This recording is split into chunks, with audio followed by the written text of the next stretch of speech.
You want to know what the biggest lesson is that I've learned when working with and learning about human design?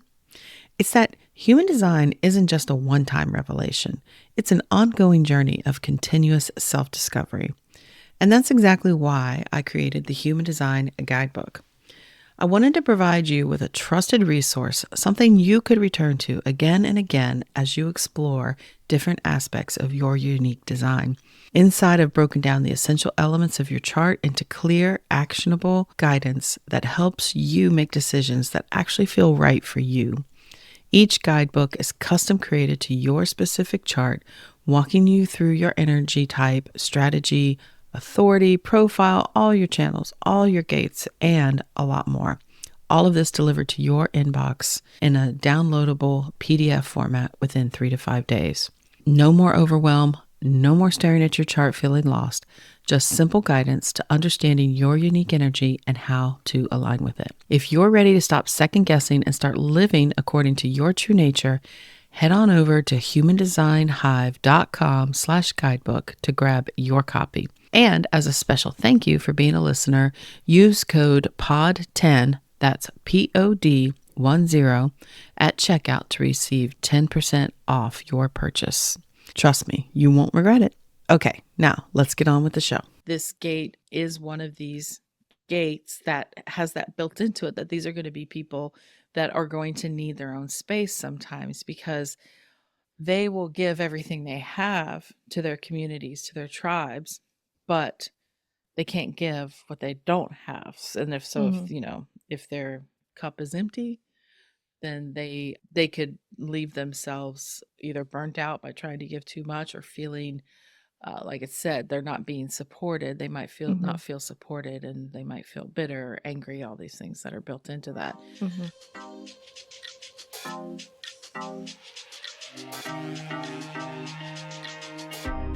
Human Design reveals who you are energetically and who you came here to be. I'm Dana, your Human Design guide. And I'm Hali, on this journey with you to uncover the power of human design. Together, we're here to explore how embracing your authentic self is the ultimate path to a life of more freedom and fulfillment. Welcome to the Human Design Hive Podcast. Let's get into it. Well, hello there, Hali. How you doing today?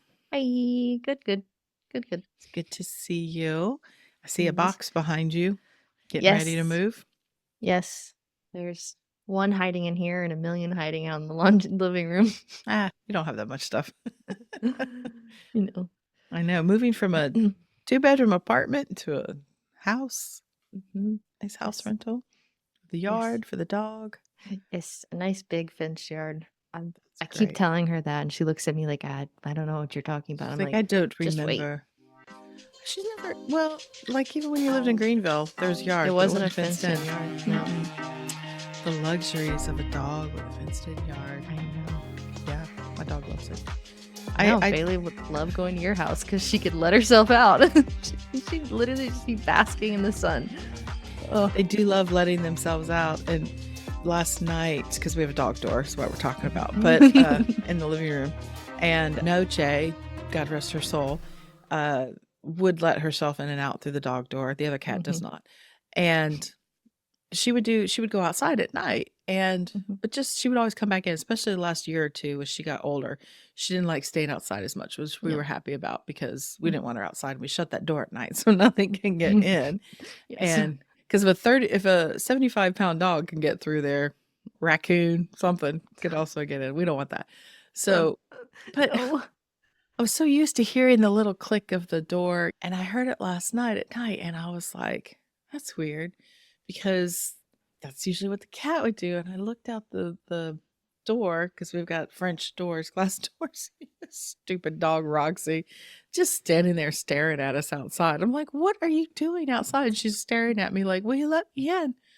I'm like, why do you do that? There's a door. And I just looked at her. Said, get in here. And she's like, oh, okay. I was like, I don't know. Like, she had pushed her nose at the door, the dog door. Yeah. And made that and noise. She thought it was closed, though. She's like, this is this is more resistance than normal. This is not right. She's beautiful, but she's not that smart sometimes. I feel like I remember a couple times when y'all first got the door where it was closed, and I think she ran into it a few Boom. times. Yeah. And so she's a little scared of it sometimes. Nah, I think she just forgot. But anyways. Sorry, that was way off tangent. I don't remember. But yeah, so you're moving, so that's great. Got a lot going on the next couple weeks. Yes. And there's been a lot going on in the world that we know about. I know I keep saying the world. I guess it's here in this country, but unfortunately, I'm sorry, we're affecting the rest of the world with all of our shit. Family drama over here. Fucking shit. Yeah.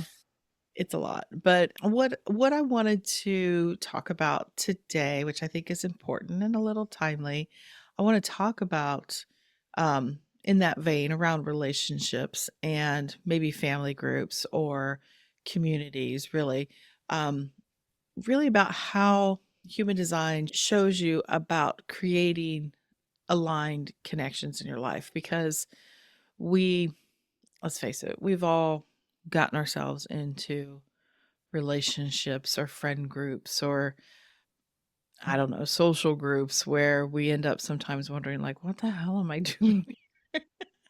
Or maybe like feeling out of place, or maybe you've outgrown certain things. Or I feel like it's something that people struggle a lot with is their relationships and people, because, well, let's face it, we're surrounded by people. We have to learn to get along, right? And we're obviously having that problem on a large scale in our country right now. And I had this thought the other day that, because I've lived in the same house here on this street since 2000. You grew up here, your father grew up in this house, and I've had some neighbors come and go. It's an older neighborhood. A lot of our neighbors passed away, and then new people come in.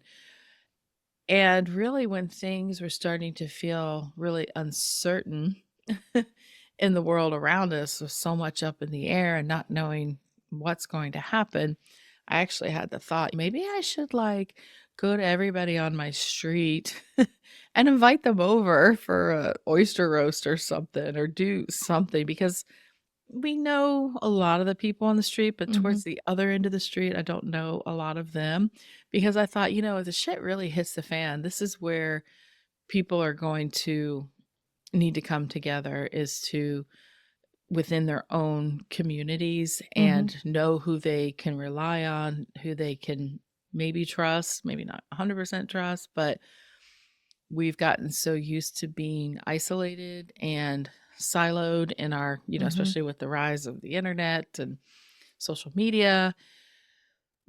The people that are around you were not so much in touch anymore. I mean, I know you feel that, right? I mean, you're surrounded by people in an apartment building, but how many do you know? None. I know like none of them. I mean, I see the same people around, but like I don't interact with them because, well, that's not really me to begin with. Yeah, me too. I mean, I have become less and less social as, time goes on.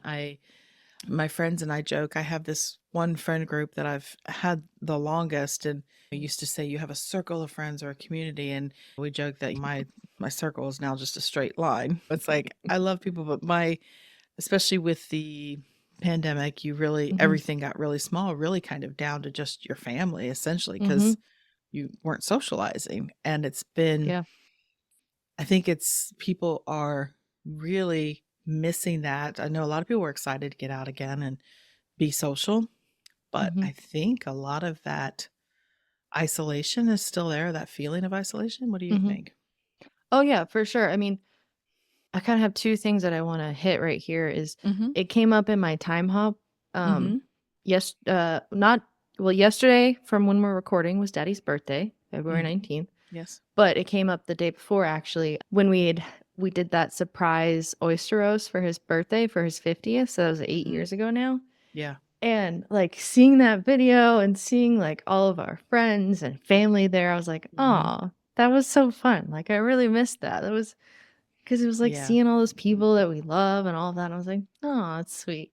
Yeah. I'm spoiled because I do get to see you because of the Yeah. podcast. I mean, we're in touch like most people are Yeah. these days. Our family But is, but it's not the in-person kind of thing. And this kind of leads to the second thing I wanted to touch on is I've seen before a point made that like in my generation, and it's probably expanded from there, but we don't have like a third point of gathering. mm, Like if you think of it used to be like people would have like dinner parties or like going out to bars and like meeting your friends. It's like we have work and we have mhm, home, and for mm, some of us, me and Hutman Presley, like it's the same place. So like we yeah, don't have this third unrelated place so much where we can gather and be with mhm, people and have that interaction. yeah, that's true. And we've in our family, a lot of the times, same situation. We didn't work from home, but our work life was very closely tied because we owned our own business.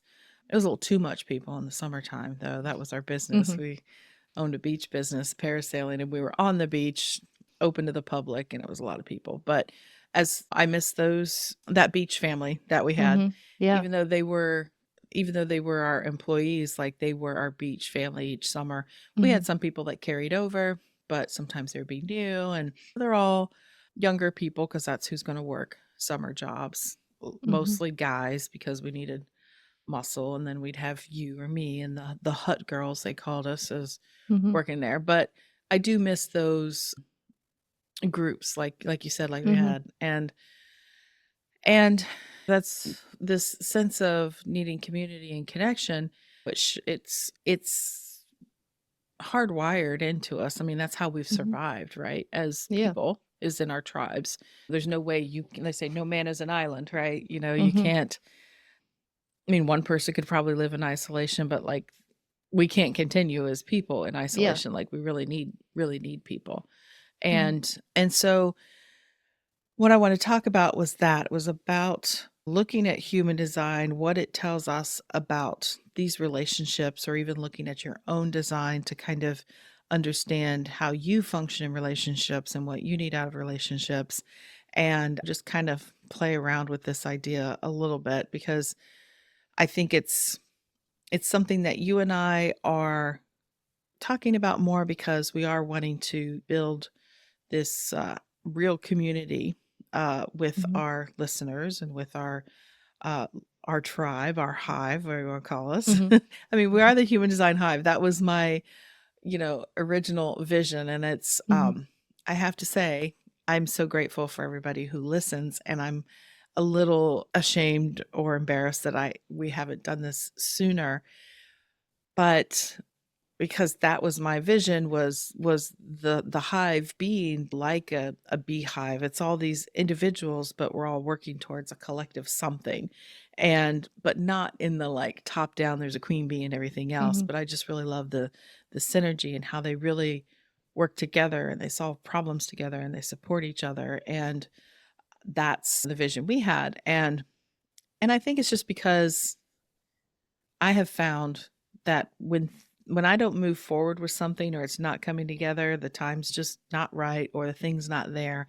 And I think the thing is there now, which is Substack for us, which is where we Hmm. want to, start playing around with building that community, which we're going to start with next well, I say next week, but by this time this goes live, I hope you hear it before our first call happens, which will be on the February 26th. We're going to have a community call over there, Hmm. and we're going to, well, I say over there, it'll be a Zoom call. So if you're already on my email list, you'll be getting emails about this. If you're Hmm. not, you can either just go to the website and subscribe, or you can go to Substack and subscribe, wherever you want to go. It's in the show notes. But the idea is that for this call, at least, we said Hmm. we want to get to know you. It's Yeah. like we want to know who you are, what your questions are, where you're coming from, and which is why I love doing readings, is getting to know Hmm. people. And uh, we will probably have more structure as it goes on, but we really just want to make this first call open to the whole community. And then moving forward, the recordings of those calls will be on Substack, but it will be for the upgraded paid subscription, which is only $11 a month. So those videos will live there, but if you're Mhm. part of that paid community, you'll be able to attend those calls, have access to that, and we'll have more things coming up too. But that's just side note there. Mhm. But really, what's interesting in human design, one thing, not the other thing, is it's very clear about the certain themes in the chart that revolve around relationships and community. I mean, the one Mhm. thing overall, the whole system shows us is how much we are meant to come together in one way or Mhm. another, right? Yeah, I mean, it's literally like we talk about when you're going different environments, different people you're with, different connections that you make energetically with that. Like, we Mm-hmm. don't live in a vacuum. And if we No. did, that'd be really, really boring. Yeah, and our species would probably die because we need the Like, differences. yeah, been done a Well, long time ago. yeah. So really the conversation is around some of this circuitry that's in the chart. We have Hmm. individual circuitry, tribal circuitry, collective circuitry. Hmm. And I have majority individual, you have a lot of collective, but you have some tribal. My next largest percentage in mine is tribal, so I always have this kind of push pull between alone time and time with people and a 4-1 and God knows what else. But tribal circuitry, so individual circuitry, first of all, is all about what it sounds like, the individual. It's this Hmm. the mutative energy. It's very self-focused because it has to be self-focused. It's got to be in its own process because the individual energy is mutative. It's meant to bring in something new. And then it moves out towards the tribe, the individual to the tribe. So, of course, it's a little bit bigger group. And tribal circuitry is all about support, mutual support, resources, feeling like valued in your relationships. It's the energy of sharing responsibilities, creating bonds, and really ensuring the survival and well being of the group because that's what Hmm. tribes do. And that's where so much of our human history has spent its time was in tribes, Hmm. really, until what do you think? Maybe the last what 1,500 years or so, maybe I don't know, 1,000 years. I mean, Well, even if you look at it in our history a little bit closer to now than that, like people used to live in more like multi-generational hmm communities. Like you'd be there with your like your parents and you hmm might have your kids and like it was a lot it's more true. of this kind of community helping each other, helping raise the next generation and hmm even like I said, that's a little closer even to our history than now, but we've really gotten away from that. Well, yeah, and I would say probably it is for Americans in the sense that the ones that came over here, not the indigenous people, but this being such a big country, we have the small towns and we all know the small communities, everybody knows each other and everything, Hmm. but we kind of, as we got more industrialized and like I said, we started, okay, so like the single family home. Hmm. That was something that wasn't, like you just said, wasn't always the norm. It somehow became the norm in this past I know. century, the Hmm. single family home. There's there's somewhere in the Springs that I've driven past it a couple times. It's a house hmm for sale, and it literally says multi-generational home for sale, and I was like, wow, they It's have got a lot of those. space. Probably has a mother-in-law suite, which I believe you have one in your new house. This is your basement. Mhm. No, I'm just kidding. Yeah, so because tribal energy, like it shows us in the chart, is energy that is kind of a reciprocity. It's a I'll do this for you, you do this for me kind of thing. Mhm. And its goal is to make sure that everybody in the group benefits. And when that energy is not being honored, people can tend to feel like they're being taken advantage of, that you give too much or you're not getting enough, right? Mhm. So today, thinking with that, with tribal circuitry in mind and what it shows us in the chart, we'll talk about the healthy relationships look like, how to build communities that are supportive and fulfilling, because that's something that we're in the process of wanting to do. And in that in that vein of, that's not the right word, I do this all the time, in that line of thought, we feel like we kind of want to include you in this process. I think a lot of times you see communities, there's a lot of businesses or whatever out there building communities, and you always forget they had to start somewhere.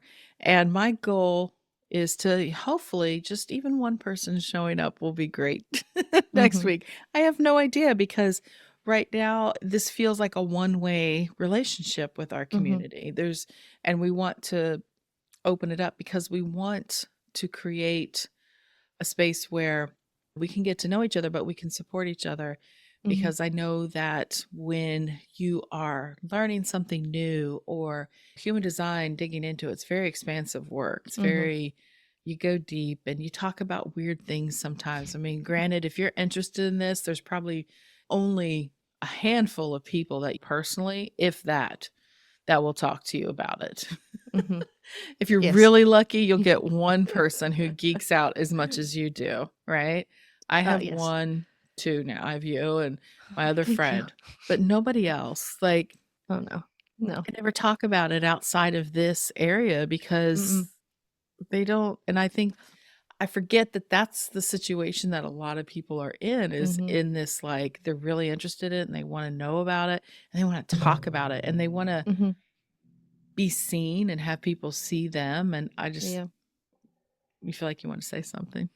Well, yeah, I just want to, like, because, and kind of what I'm seeing from the community as well is, like, we all are here for the human design, but it's like, I want to know people in our community as the whole person that they are. Like, I want it to be where people can come and be supported in things that aren't even necessarily directly related to human design. Like, I truly want to create friendships and that kind of relationships from this, is like, because I think everyone nowadays is so lacking in that. Like, it's so hard, it's so hard to make friends as an adult.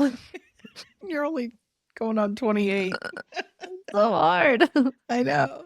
And yeah, especially if you're not interested in things like building it around meeting people and alcohol based activities, let's say. You're not opposed to it, but you and Presley aren't going to go and hang out in bars as a couple. You just don't do that after you're a couple. It's weird unless you're into something else. Unless you like to, then that's all fine, but it's not for us. No.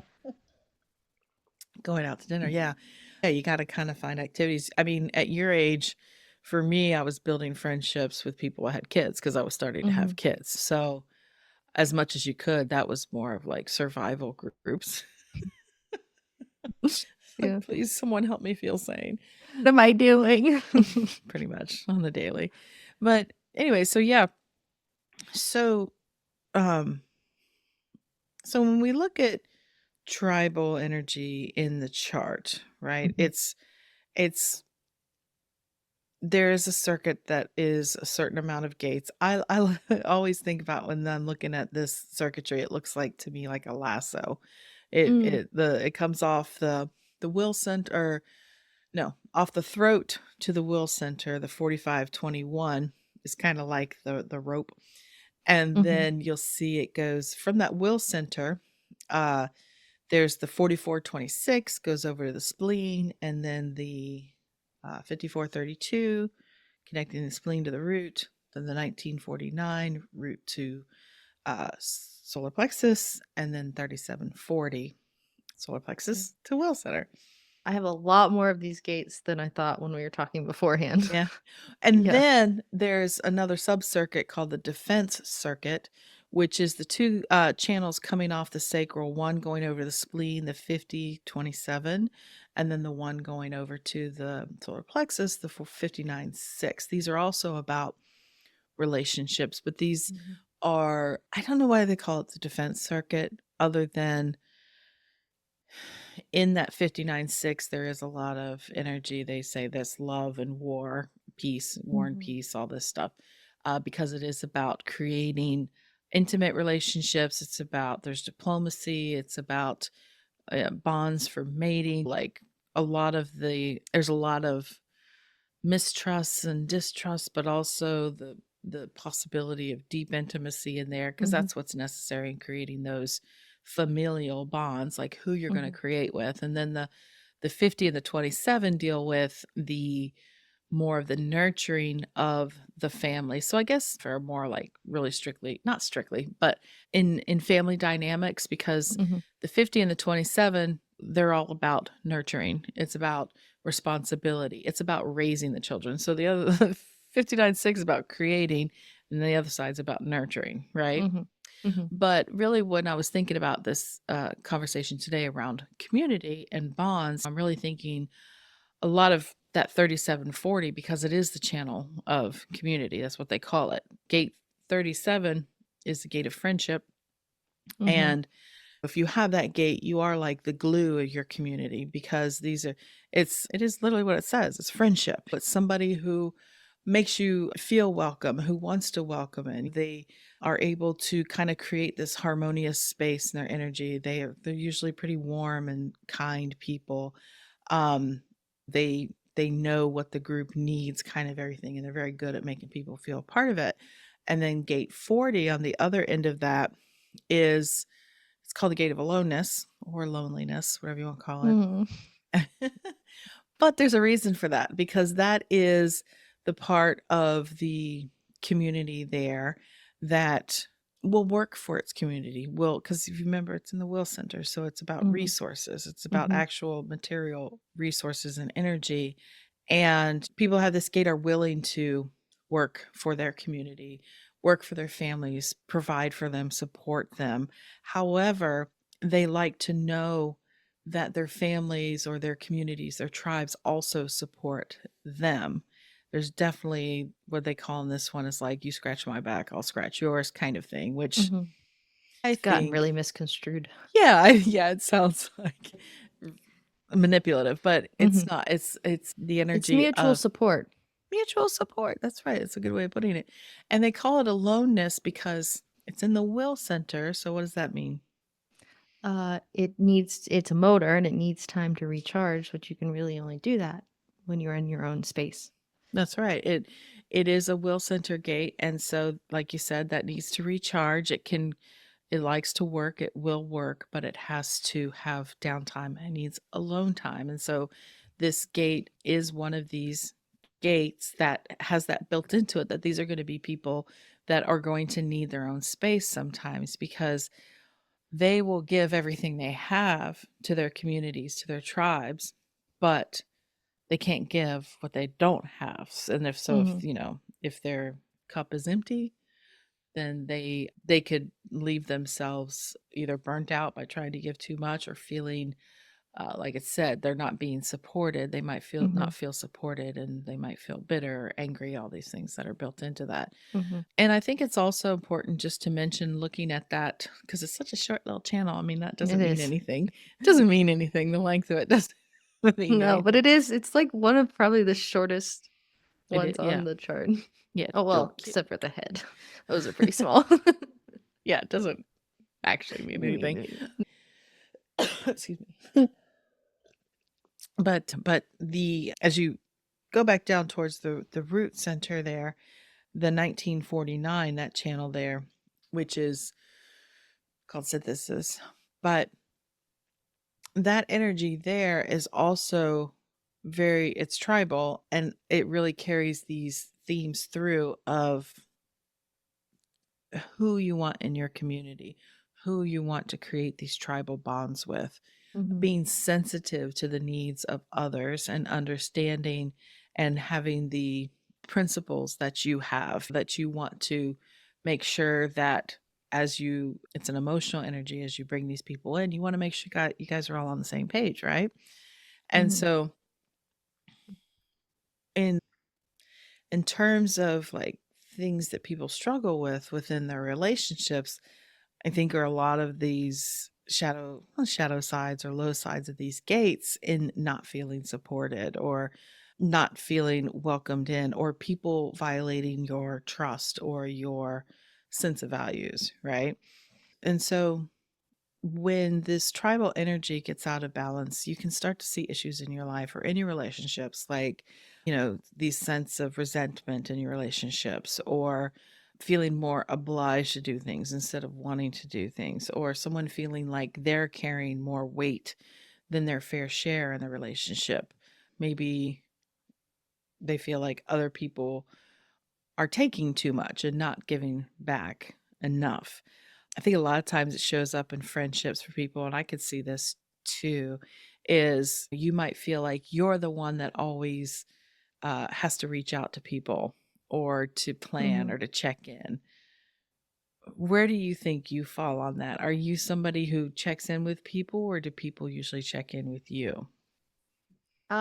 People usually check in with me. I'm Yeah. very bad at Your dad will say the same thing about I'm himself. very bad at reaching out to people because and I think sometimes it's like kind of I'm in a burnout state.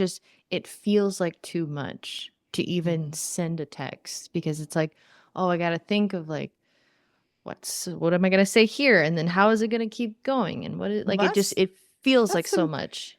that raises an even more important question about which relationships make you feel that way, because, like, you don't feel that way when you're reaching out to me, do you?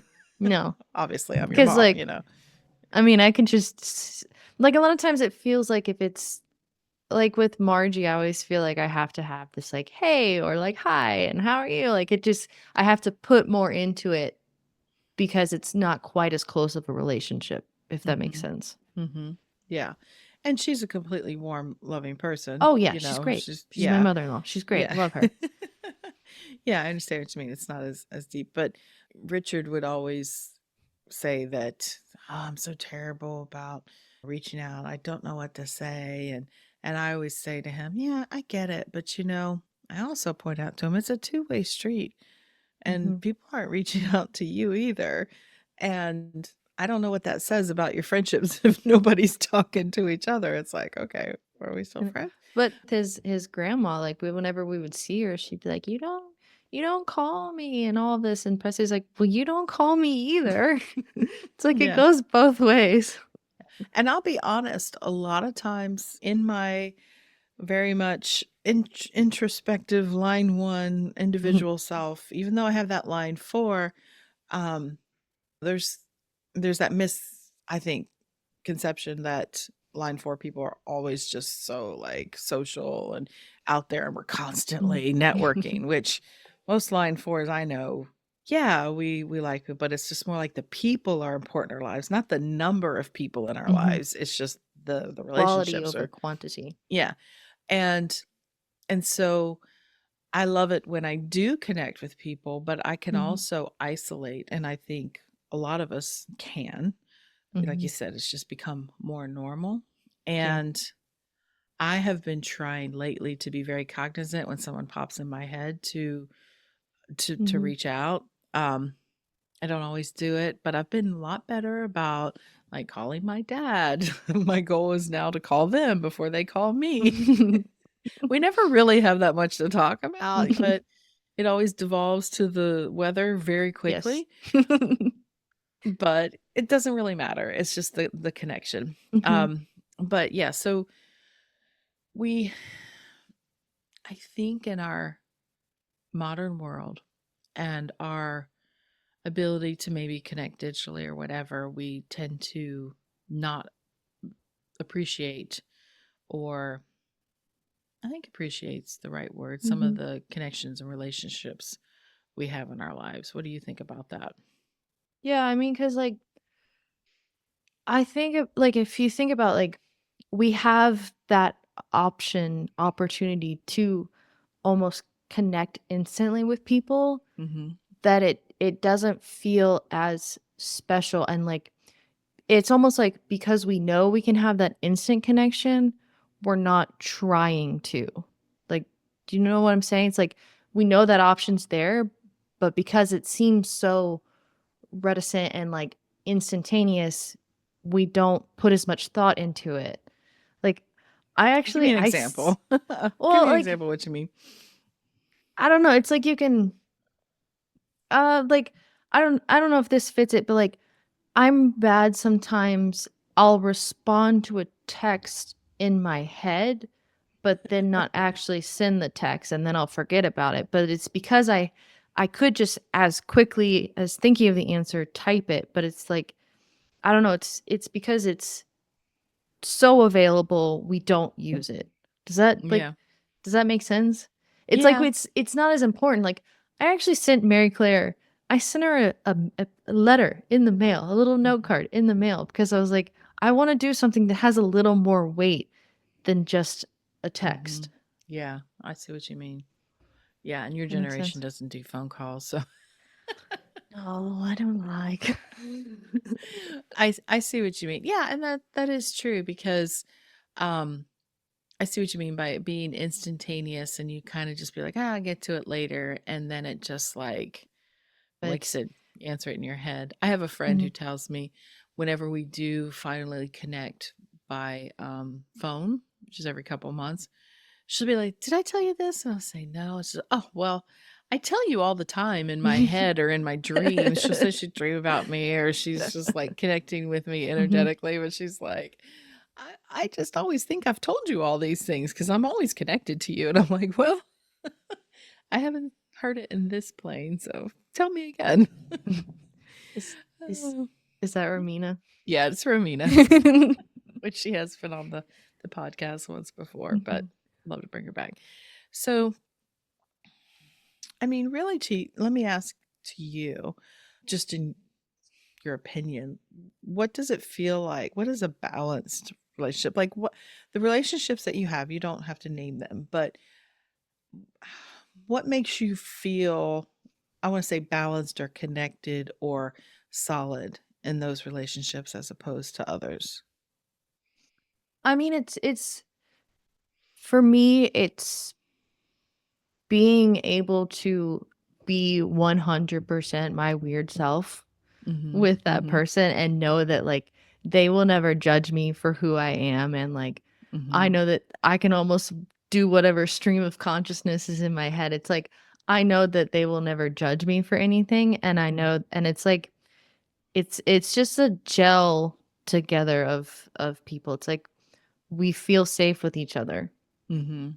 And there's a sense of reciprocity in that they feel the same way. Like you Mhm. don't, um, because I know that there's people that you could have, not you, people we could have that we might say are friends, but there's part of us that kind of like, I don't want to say judges, but maybe finds fault with little things here and there. Mhm. Um, and for me, I can tell that when I'm doing that, that maybe that isn't one of the stronger friendships I Mhm. have or relationships Mhm. I have because I don't know what my point was pulling that out, but it just made me think of that because you're right. Like I think that's why our family bonds are so strong is because we do that with each other, right? Yeah. Obviously, I mean, here we are. Everybody knows our relationship. And it's like 100 times more off of the podcast because Oh yeah. we are trying to hold it together a little bit for you guys Be a because little more sane on here. we don't want you to all have the experience like Haley's husband where he just sits in the room when we're all together and is like, you guys are nuts. He doesn't understand our humor a lot of times. That's because it's silly. We're just We're silly very silly. and dry. But back to the point about what I was asking you about. So I feel like when you have those kind of relationships where you know for you what's a balanced, good, Mhm. supportive friendship if you feel like you can just be yourself. Mhm. And I think the main ingredient in that is building trust with someone, knowing Mhm. that this is someone that has proven over time that you can trust them, right? Yeah. My ride Because or die. yeah, and broken trust is such a hard thing to repair, especially you have that gate 19 or if you're somebody that has these two circuits or any of these gates, this is very very serious for you. Trust is very important. I don't have any of these gates, but trust is important to me as Uh-huh. well. Well, And okay, you say that, but you have part of the defense circuitry, so liar. no, I meant the 1949, the Okay, these 3740. specifically. I Okay. do have, yes, I have a lot. I have 59 and 6 twice, and I have gate 50.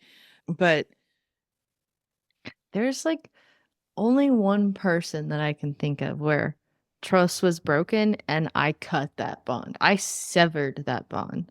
yeah, Yeah. And my former maid of honor. think she's listening. No. No, lovely It's, girl. She's a lovely girl. It's just a bad but it was, situation. I mean, I look back on my friendship with her, Mm-hmm. like now I look back on it, and it was, she was the bigger personality in the friendship than I was. So That's it was, surprising. it No, is, but really, it's, her experience with her was she was very quiet, but she she was, but like, disappeared a lot too. She was I know. just But like when I say that, it was like, what I mean by that is like she drove a lot more of what it was we would do. you catered to Yes, her. I catered to her. And then I don't know if I've said it on here, but she texted me. She was a co-maid of honor at my wedding, and she texted me, and this was after shit already went down on the bachelorette party. So things were, there was a fissure growing. But she Yeah. texted me literally a week before my wedding and said she wasn't going to be there and she couldn't be a part of that, and she was so sorry. And like I never responded to the text. I ended up sending her a and letter just to be about it. clear, they didn't get in a fight, and it wasn't No, a no, thing. it was She was out of just the blue. like, I'm not supporting you anymore. No, I don't support your relationship. She just said, I have too much going on. I can't be a part of it. Yeah, Yeah. it was the week before, and like that is a bond that I severed. I never responded to her text. I sent her a thank you card for what she gave us, and then also like I laid out my feelings there, and I said like, this really hurt me, and I was like, Yeah. I don't know if I can contact you about this, like, and that's probably the one relationship I can think of that like 19 was there. Yeah, that was a big, because it was also rolled in with, which I think is really important, is breaking commitments of like, I don't care what you had going on. You made a commitment. We were Long together. before. We were together in each other's presence just a few weeks ago, and none Yeah. of this was ever mentioned. And then to just suddenly not be there is, I mean, I don't blame you. You can forgive someone, but it's very hard I to. wish her no ill will, but like I can't have that in my life. Like that was a big thing.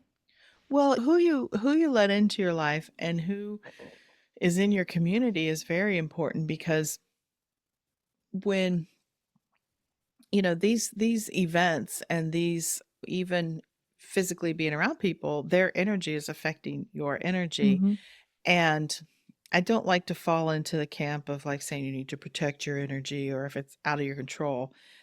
It is and it isn't. Like, there are these interactions that we have, but that's also something that human design can help you with in your relationships, is to show you where you're most likely to be affected, and how potentially this person could maybe be pressing some of those buttons on you, or where you might be more vulnerable to the influence of someone else. And especially, it's interesting, the 3740 attack, the tribal circuitry 3740, so much of that attached to that will center, which is so much about your own self-worth and your own value. And we also said there was also other things in that circuitry around your principles and whatnot. But so many of the people on the planet have that center undefined, and myself included, yourself included.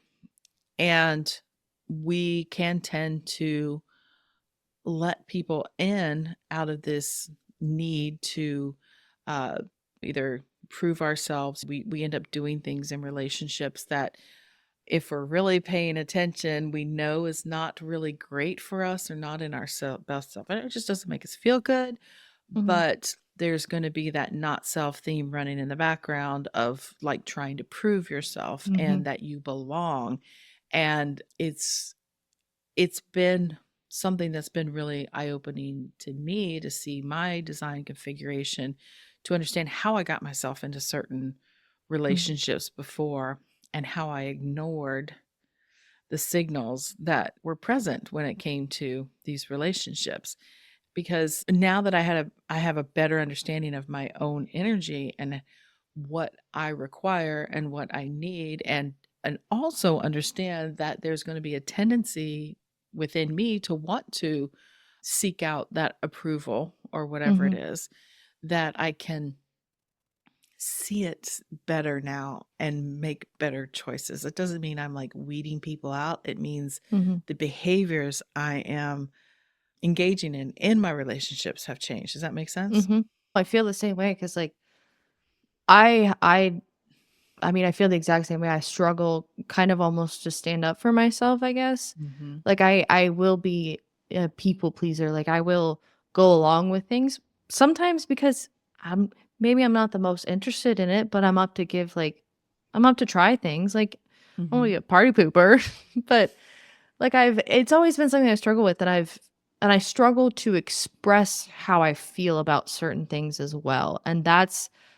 what I've been trying to work on the most as of recently, is in expressing to Pressy, like when he does do things that I don't like, or like that annoy me or kind of hurt my feelings or things like that. But it is so hard for me to express how Mhm. I feel. Well, and that could be a lot of things. I mean, there's a lot tied in. It's not just one thing, but Mhm. also to consider you do have an open throat. So and he has an open throat. And what's interesting, I think, in your relationship, the two of you together, that is a center that remains open, I is the believe so, yeah. throat center. So Mhm. that is going to be a theme in your relationship, learning about that. But I would suggest in those instances where you feel the need to express those things, since he is a generator, you could just ask him, I have some things I need to say, or things I want to talk about. Is this a good time, or can we talk Mhm. about it? Are you willing to listen? Really, I would say probably for him, is this a good time, or are you open to Mhm. discussion? Because um it would approach it, I think, better, Yeah. because with those open throats, the more you try to talk sometimes without being invited into it or asked on both of you, it can cause some of those issues there. But you, Chad, and I have defined throats, or both rather types and individual. We kind of just tell each other a lot of times, but there's still things I hold back too Mhm. for the right time. But I will say, I do have the secret weapon of all my human design and inner knowledge of my workings and everybody else's workings. I can read a situation pretty good now to know when the right time is. And that's sometimes I wonder if it's manipulative, but I'm like, well, what's my end game? But then other times I'm just It's like, I think it's it's being not emotionally intelligent kind of thing, of like yeah, it's being able not to. manipulative. You're going in at the right time and with like almost the full picture of things. Mhm. It's to create less friction and Yeah. actually resolve things that could become even worse issues in the future. It's my gate 6, man. That's my secret weapon. There you Which go. it is friction, that gate. So, a big thing that came up through social media, I think, around relationships in the last several years was about the red flags, right? Mhm. Mhm. And I thought I would share that a little bit, recognizing when Mhm. a relationship isn't aligned, or isn't supporting you, or isn't honoring your boundaries, these kind of things. Mhm. Like, what are the red flags? And I'll go first. For me, I was thinking about this, about red flags. And because I haven't, like you said, I haven't been building many new friendships. Mhm. I have through social media. I've met people that I would like to have real friendships with. Mhm. And it is a little awkward when you're trying to get to know someone that Yeah. way, just through like messaging, direct messaging, or whatever. But Mhm. I really am interested in a lot of people. But for me, looking back, the things the major rifts I've had in relationships, what I've gained from that. Number one for me, a red flag, even a little bit of dishonesty. People Mm. that are even a little bit, they fabricate, they embellish little white lies, because that was something one of the things I learned, a long time ago when I was first, in this yogic philosophy, was the in in Sanskrit is the word satya, which means truth. And one of the lessons around that was being truthful with others, being truthful with yourself is most important. And even the smallest white lie is still being untruthful. Mm-hmm. And I find myself sliding back now and then, but I always took that to heart, the white lies. That is still an untruth. And to try to maybe just not say anything if I feel like I have to tell a white lie. But I realized it's important to me in relationships now because this is something I learned a lesson with myself that when I was younger, lots of white lies, little half truths, kind of things like younger. And what harm that did to myself, but also to those around me. And so that's like a non-negotiable for me. Like if I ever caught someone in a lie or lying to me, that's not good. I don't like it. I don't know people who do, but some people might let it ride, but it's a measure of your character. You let my little white lie slide. Which one? When you guys came out in Colorado and we were going to dinner the last night and it was snowing, so it was literally a white lie. Where Daddy asked me, he's like, "Have you driven in snow before?" And I was like, "Yeah." Oh, I didn't. And then so we went to dinner, drove back, and then after I parked in front of the house, I was like, "Well, now I have officially driven in snow." And Daddy's like, "You lied to me?" And you said, "Yeah, didn't you hear the way she answered you?" Well, you're just blowing my whole point up here. But that's probably, I can't even remember the other last time I've lied because I don't like lying either. But that was for a reassurance. But it's Well, still not I'll great. tell you, I did yesterday. I did because for the same reason as it. But even while I did it, I was like, oh, I don't like doing this. But we went out to dinner for your dad's birthday. And last minute, the day before, I thought to invite his siblings. I always forget they live close by. And that was going to be my part of the gift, was they were going to surprise him. Mm-hmm. And he never asks me, but point blank, he was sitting there right over here. Lakeland was sitting next to me. He goes, "It's just the four of us at dinner tonight, right?" And I went, he never asked me that. He never does. And I was like, yeah, like, why wouldn't it be? He's like, "Oh, I don't know." And I was like, what a random thing to ask me. And I was just like, oh my God, I am bold-faced lying right now, but you'll it's like understand.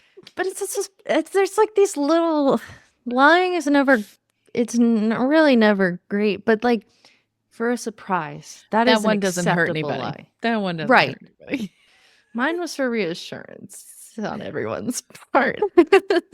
Trust me, people, for the most part, I do not lie unless I'm planning a surprise party for you.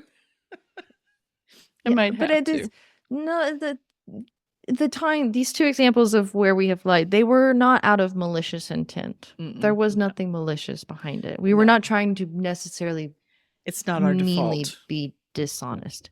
Yeah, it's not our default. Another one for me is big one.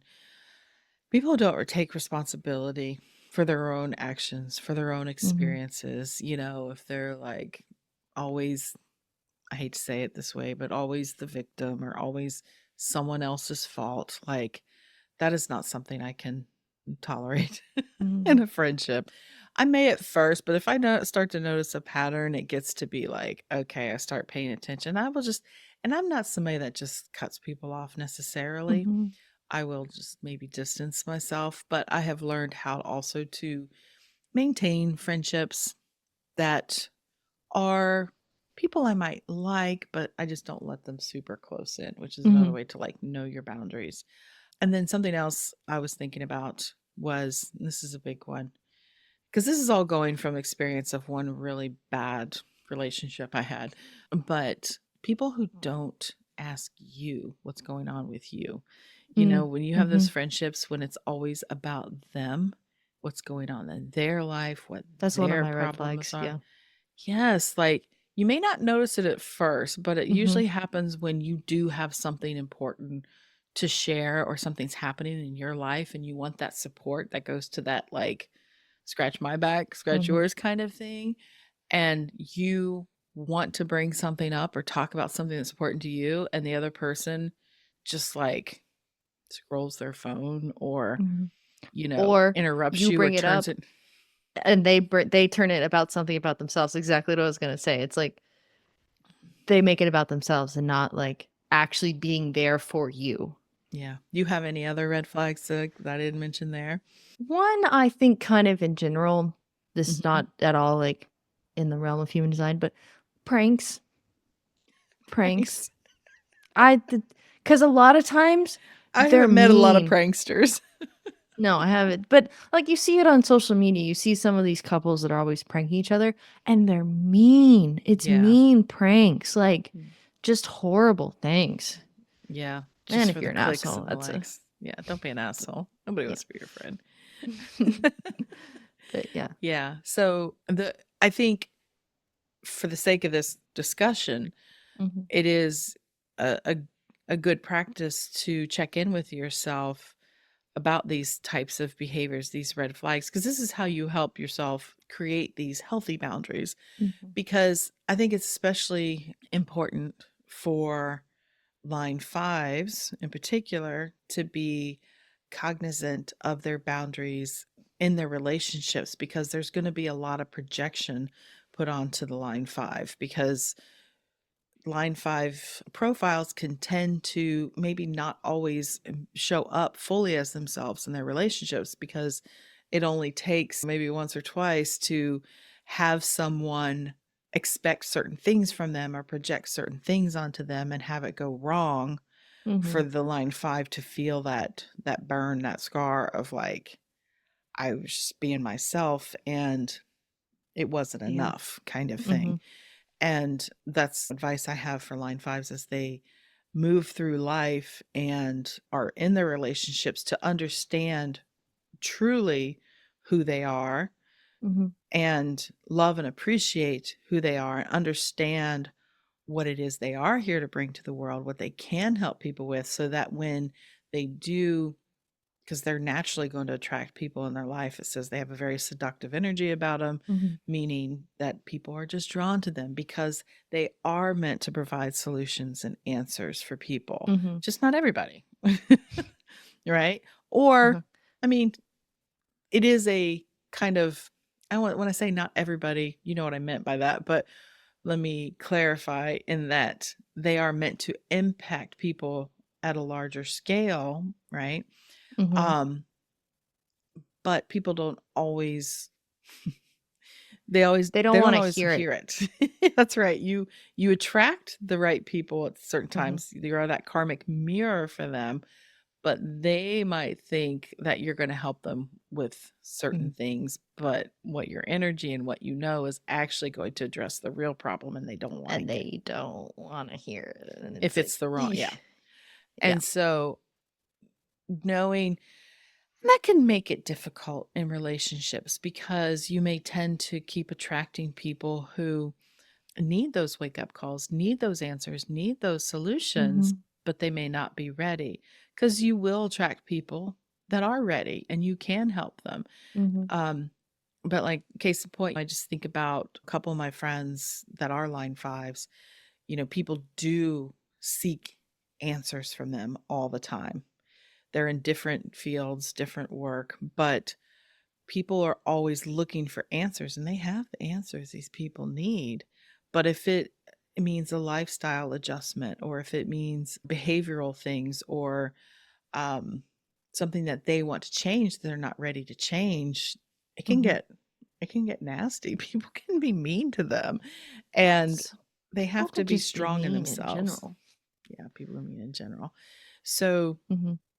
when you outgrow a connection, relationships, I think I think especially as women, we may struggle with this of like feeling it's okay to let go of relationships. Like sometimes it's a matter of self-preservation, because Mhm. I don't think there are, let's just say this. I do believe it shows us in human design. It talks about it in Course in Miracles and a lot of different things that, especially in Course in Miracles, it says that we're all meant to meet who we meet, right? Doesn't Mhm. matter for how long. Could be the relationships you're born into, could be the people you marry, could be just friends you have for a little Mhm. while, or somebody you just meet in an elevator. It's What's like, what's what's the term I like? Strangers of consequence. Yeah, that Yeah, one. that's a line 5 thing. Strangers of consequence for sure for them. And each relationship has its purpose, and not every single relationship in your life is meant to go the distance the whole time. Mm-hmm. And I think we kind of gotten off track here about community. We're kind of making it more personal here. I think it still works. Yeah. And so I think that in order to maybe have stronger relationships or find the right communities, the number one thing you can do there to attract the right ones is to honestly to know who you are, Mm-hmm. right? To know what it is you need. And with human design, what a secret weapon that you also can um really understand maybe the kind of people that will be drawn to you, right? And Mm-hmm. what they may be looking for. I mean, it's not a dating app, like we said, and it's not something to go by in order to find people, but it certainly Mm-hmm. is something that will help you build those relationships in those communities if you have that information about yourself first, because Mm-hmm. you can do it successfully even if you only know your own human design. Yep. It's true. Because truly, you are the only thing that you can control. Exactly. And so knowing yourself, as we mentioned, helps you know your boundaries and helps you understand when is a time. Basically, like, how do you know when to, or what's the difference between like working through a challenge in a relationship versus forcing a connection that isn't meant to last? And Mm-hmm. this is something that, or just having to step away from relationships. This was a big, big, big, big lesson I had 15 years ago. And Damn. yeah, I know. It's coming up on 15. As I've mentioned a lot of times here, I came up through this mindset stuff and work and personal development through the yoga path. And I was part of a yoga community.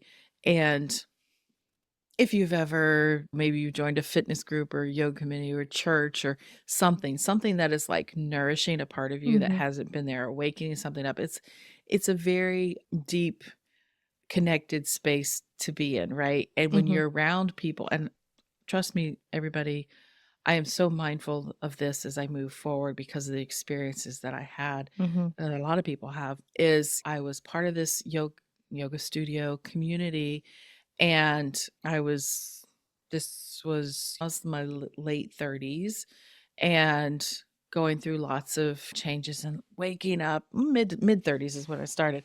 Met so many great people and Mm-hmm. everybody's on the same wavelength, and you're just like getting the endorphins all the time from the physical practice and the breath work, and then you're meeting all these really cool people and learning all this new stuff. Like, it took over my world. It was my world, happily.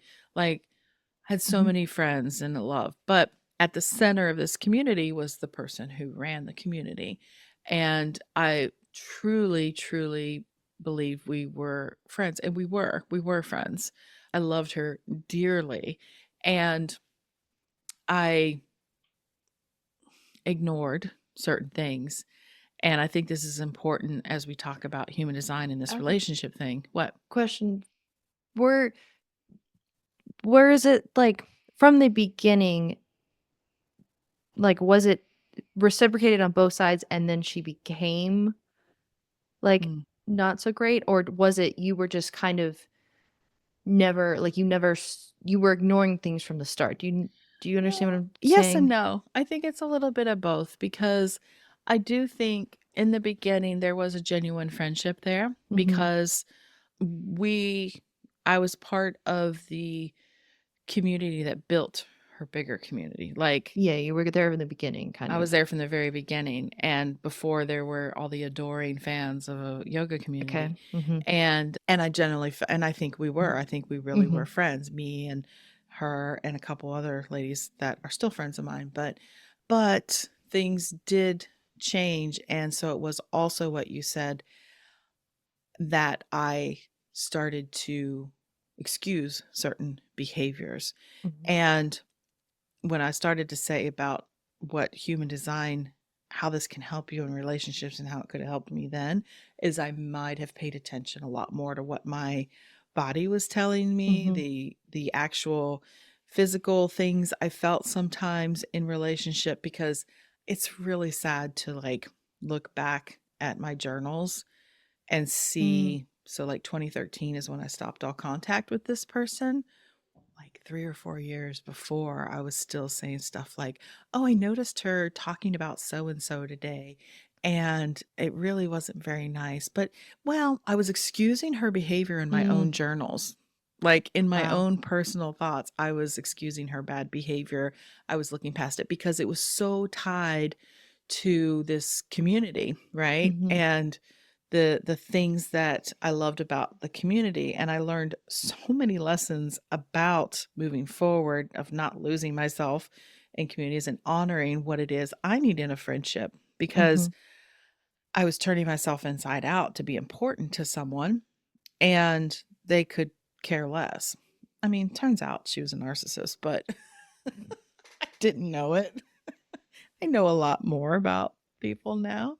And it's I see it so often in people now. Now that when you experience it, you see it when people are ignoring the signs or not honoring their own boundaries. And I mean, I had to literally no contact, and I had to walk away from the whole community in order for my own self-preservation, mm-hmm, because my mother had died. I was going through an enormous amount of changes and grief in my life, and then I had somebody who I thought was like one of my best friends just completely try to tell me I'm a piece of shit. And it didn't go over well. And at the time I lost all my friendships, but I think because they were all tied to that community. mm-hmm. But the And ones, they weren't seeing what you were seeing yet. yeah, and it took them time, but they eventually all did. Mm-hmm, And that's that group of women that I still have around me, that a handful of them that are still my friends, because that was built on real uh, respect. You know, it mm-hmm, was built on shared experiences, it was built on honesty, all these things where that was not. And like I said, it taught me a lot about honoring myself in the relationship, because mm-hmm, too often we don't. We're always like, especially, projectors, you tend to focus on the other person and mm-hmm, not mm-hmm, always see your own value in that. And so that's why I know that it's important for a lot of people to really understand who they are, to understand what relationships are good for them and what are not. mm-hmm. What are your experiences with that? I know you have had, well, you mentioned your one friend that you Mm-hmm. had to, you know, let No go. contact. Mm-hmm. But like I think about my first best friend in high school, and like I it was all about her. It was all about her, and like Mm-hmm. looking back at that now, like I mean I was in high school, so like I wanted to have friends. I Mm-hmm. felt like she was my friend because she would give me attention, but it was still all about her. And Mm-hmm. like thinking about like how much of it was just me tagging along and not necessarily me always being like not necessarily invited in, because like she would obviously invite me to come along to things, but it was more like I was tagging along more than being a part of it, if that Contributing makes member. Yeah, like yeah, if that makes sense. So it was like mm-hmm. I see Same. that Yeah. and I kind of see how I didn't think of myself as kind of valuable enough to almost take up space in that relationship. Yeah. It was kind of just her. Yeah. Um, but then Oh, I you also see like, me. Oh, yeah, I know. yeah. But Mm-hmm. then also you talked about when we started this little section, kind of just not pursuing relationships. And Mm-hmm. one of those is a friend I made in college, a different friend who I did have in my wedding. She was one of my bridesmaids, but even after we had graduated college, like our friendship, it was never like a super strong friendship to begin with. It was never super deep, but we were friends in college and we had classes together. And so even before my wedding, like it was a very surface level, not really all that much communication. And after my wedding, it just kind of we both stopped basically reaching out to each other, because I think we both kind of understood that like there isn't much of a friendship here. Like friendly, Mm-hmm. wish her all the best, but it wasn't worth pursuing for either one of us. Mm-hmm. Yeah. And I think where we can get ourselves into trouble is forcing those things, like you Mm-hmm. said, to just be like, well, we didn't have a falling out and she didn't do anything wrong.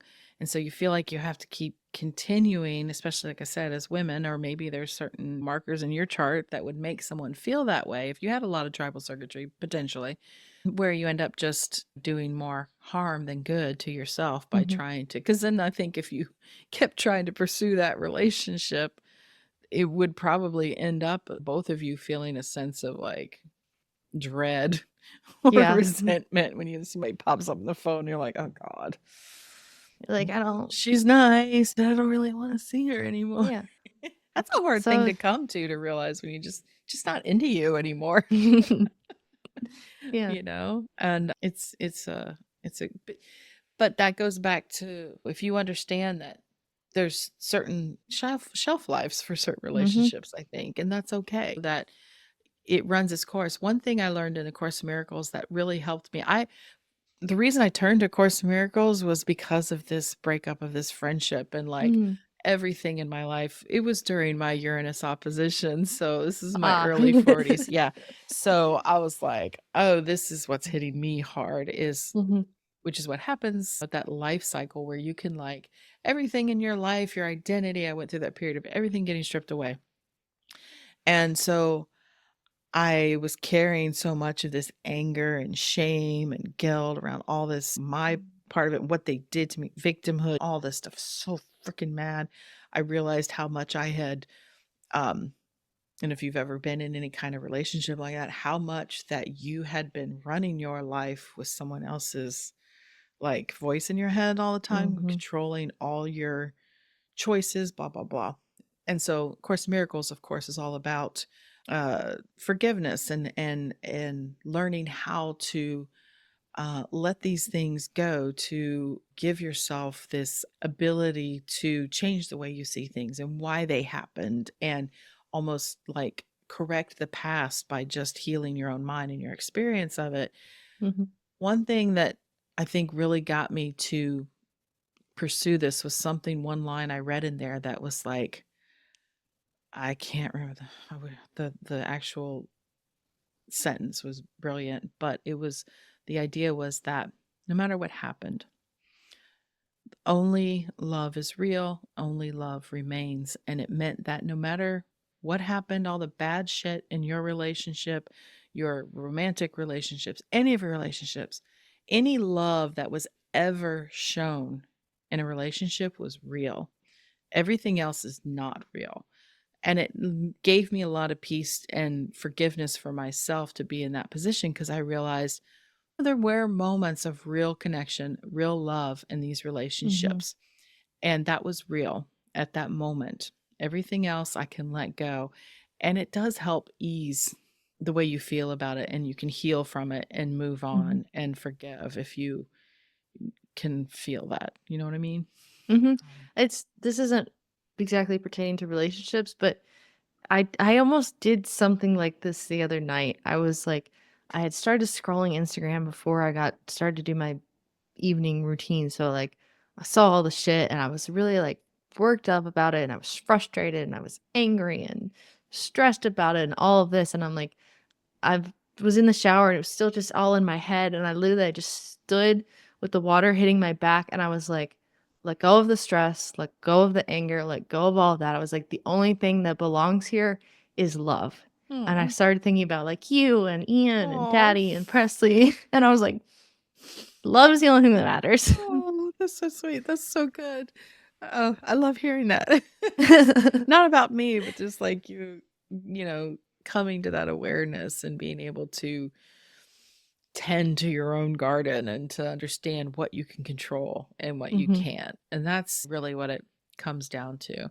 And so as we kind of wind this down and wrap this up, just kind of what you could do moving forward, if maybe this has been something that you've been either struggling with or found some challenges, or maybe you're going through a specific Hmm. challenge right now, some things that you can practice or shift in your life to help cultivate better relationships or find those community of people you're looking for, which hey, if you're listening, we'll welcome you in.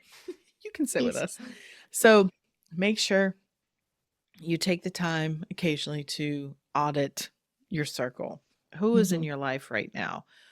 Who are the people that you spend most of your time with? Pay attention to how you feel around different people, online Mhm. even.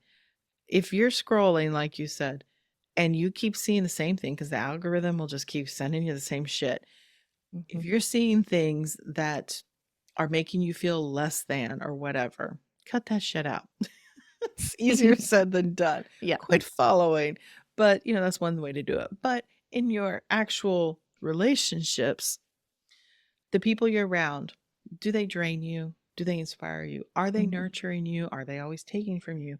Kind of do this audit of where you stand in your relationships and realize where your own boundaries are. Like we talked about red flags earlier, but maybe doing a boundary checklist. Like, what is most important to you?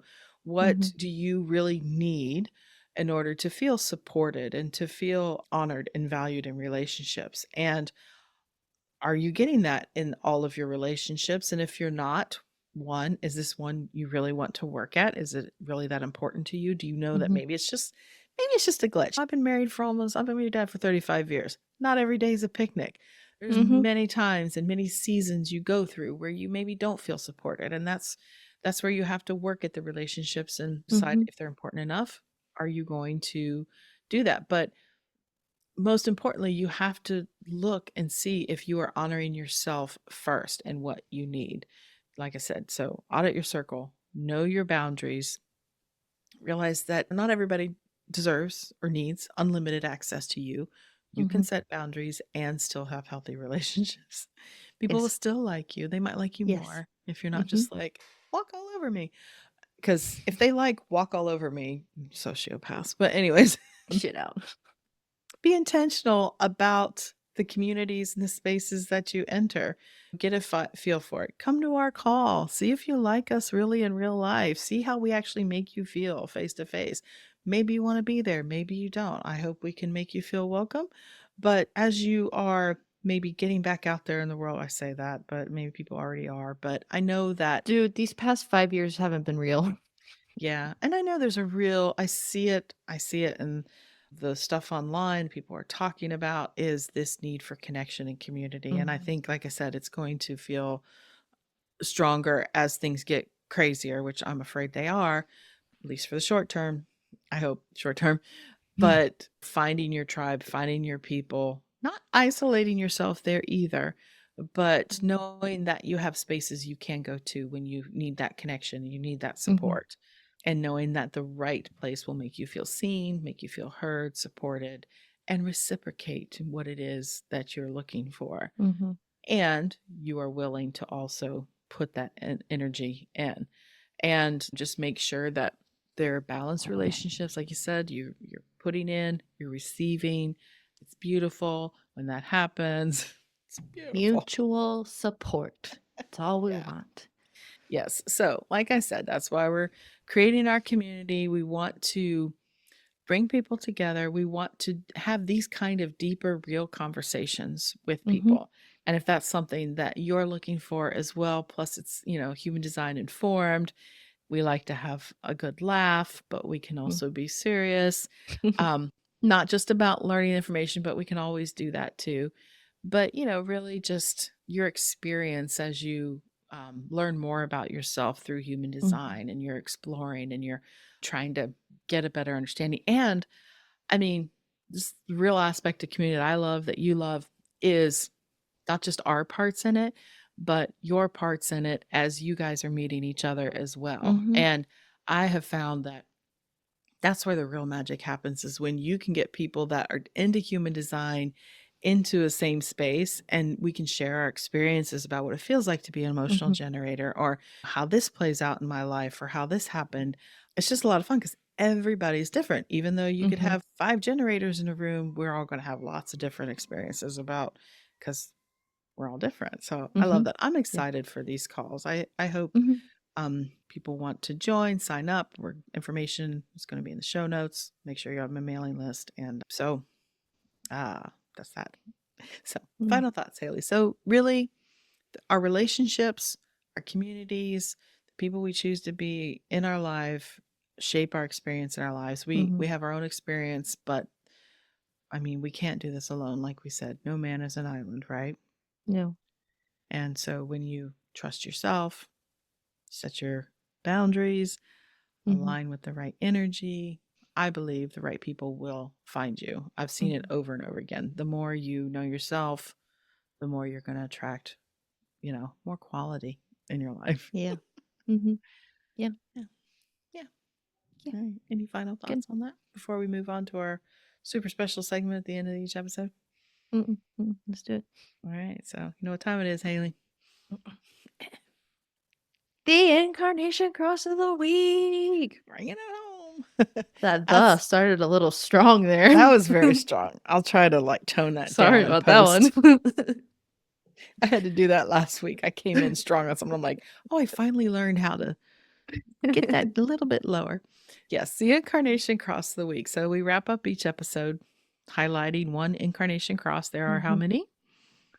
192. Yes.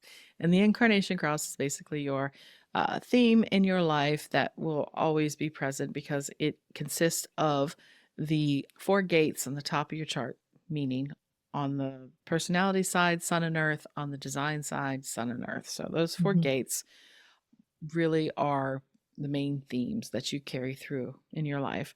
And so, like I said, there's 192 of them because there's 64 gates and there's lots of different days that the sun's in that gate. There's a lot going on right there.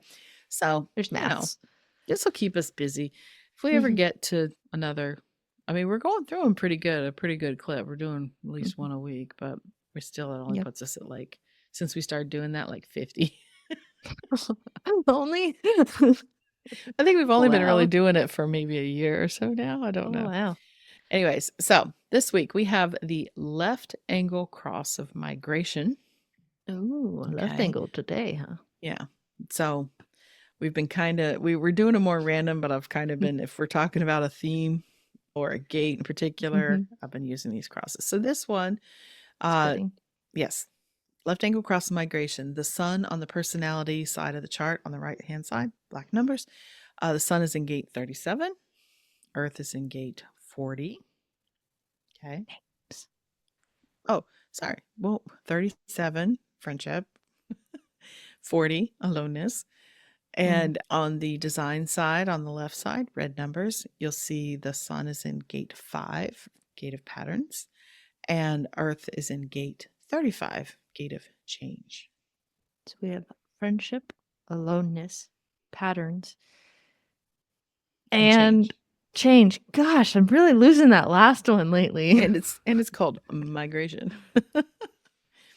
So also it's a left angle cross, so that means that it's the profile that it is associated with starts with a 5 or a 6. Correctamundo. Thank you very much. Okay.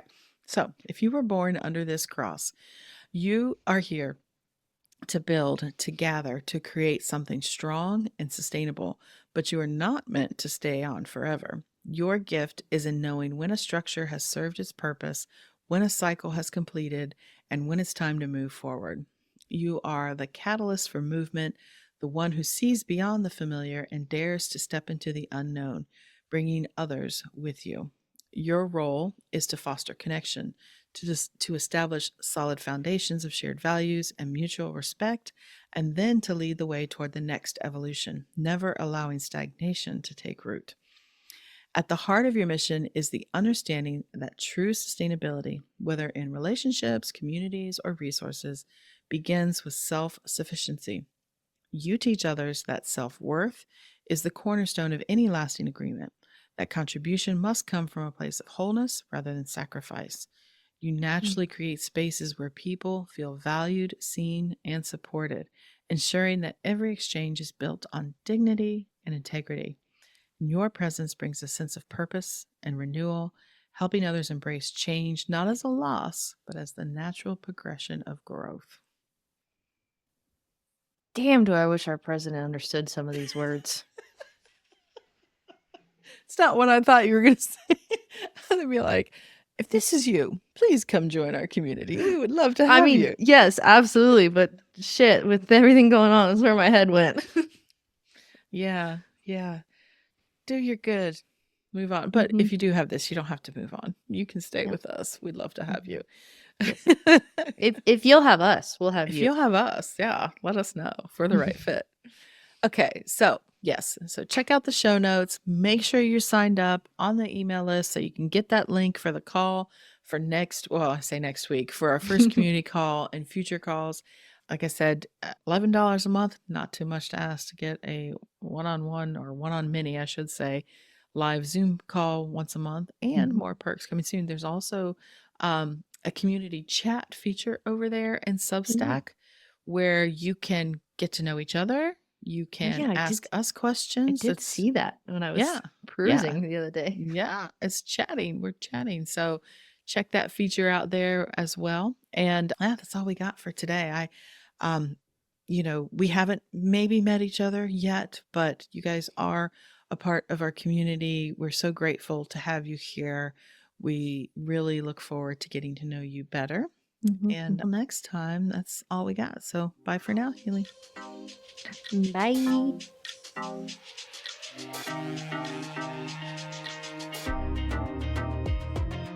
Made it all the way to the end of today's episode, so you must have liked what you heard.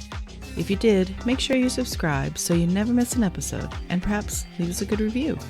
And if you know someone who wants to dig into all things human design with us, make sure you share the Human Design Hive podcast with them.